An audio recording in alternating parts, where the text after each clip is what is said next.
हम लोग आज बात करेंगे थर्मल इक्विलिब्रियम की, और थर्मल इक्विलिब्रियम के अंदर बात करेंगे लॉ ऑफ थर्मोडायनेमिक्स में पहला zeroth law of thermodynamics, first law of thermodynamics, second law of thermodynamics, जो कि काफ़ी इंपॉर्टेंट होते हैं एग्जामिनेशन के प्रोस्पेक्टिव से।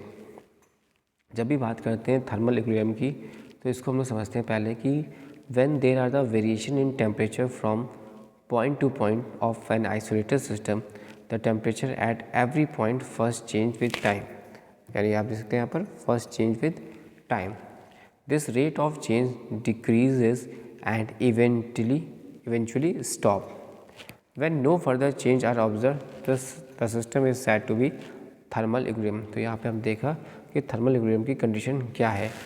पहले आपने बात करी कि जब when there are the variation in temperature है फ्रॉम पॉइंट से पॉइंट, पॉइंट टू पॉइंट है of an isolated system, and the temperature at every point पहले चेंज हो रहा है, first change with time. This rate of change decrease and eventually stop when no further change are observe the system is said to be in thermal equilibrium. Law of thermodynamics में पहला आता है zeroth law of thermodynamics, जो कि काफ़ी important होता है।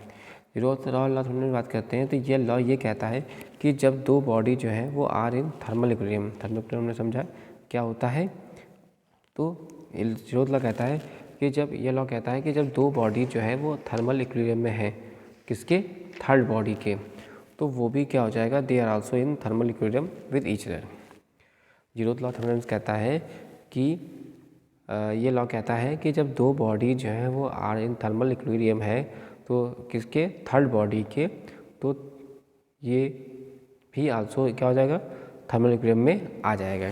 That is the law state that when the two bodies are in thermal equilibrium with the third body, they are also in thermal equilibrium with each other. अब बात करते हैं हम लोग फर्स्ट लॉ ऑफ थर्मोडायनेमिक्स की, जो कि बहुत ज़्यादा इम्पॉर्टेंट है। फर्स्ट लॉ ऑफ थर्मोडायनेमिक्स की जब हम लोग बात करेंगे तो इसमें ये कहता है फर्स्ट लॉ ऑफ थर्मोडायनेमिक्स कि हीट और मैकेनिकल वर्क, हीट, ध्यान से समझिएगा, heat and mechanical work, heat and mechanical work, ये क्या है, ये म्यूचुअली कन्वर्टेबल है। क्या क्या, हीट और मैकेनिकल वर्क म्यूचुअली कन्वर्टेबल है। According to this law, a definite amount of mechanical work is needed to produce a definite amount of heat and vice versa। First law of के according ये law कहता है कि heat और mechanical work mutually convertible है, और इस law के अकॉर्डिंग जो definite amount of mechanical work is needed to produce a definite amount of heat and vice versa. तो आगे बात करते हैं यहाँ पर, ये लॉ ऑल्सो ये कहता है कि जो एनर्जी है कैन नाइदर हम क्रिएट या not destroy, through it can be transform one form to another. ये लॉ ऑल्सो ये कहता है कि एनर्जी जो है हम ना तो क्रिएट कर सकते हैं ना ही डिस्ट्रॉय कर सकते हैं, ये केवल ट्रांसफॉर्म होती है एक फॉर्म से दूसरे फॉर्म में।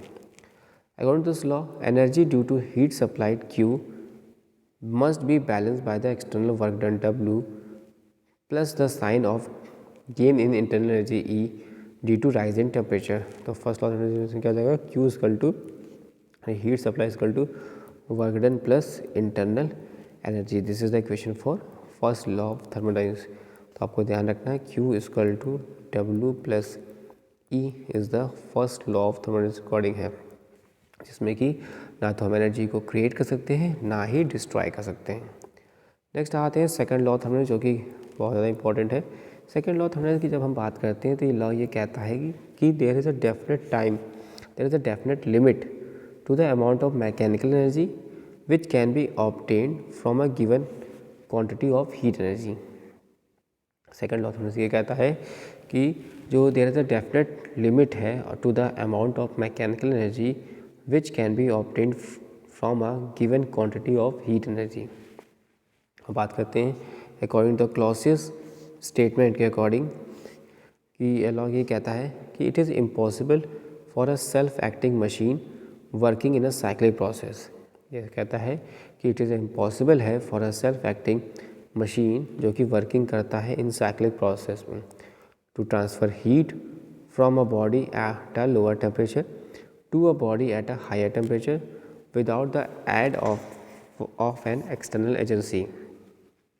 According to the Clausius statement ये कहता है कि ये इम्पॉसिबल है for a self acting machine working करे इन अ साइक्लिक प्रोसेस में to transfer heat from a body at a lower temperature to a body at a higher temperature without aid of external agency. इसको इस तरह से समझ सकते हैं कि सेकंड लॉ ऑफ थर्मोडायनामिक्स ये also has been stated by Kelvin Planck. ये कहता है कि it is impossible to construct an engine working on a cyclic process.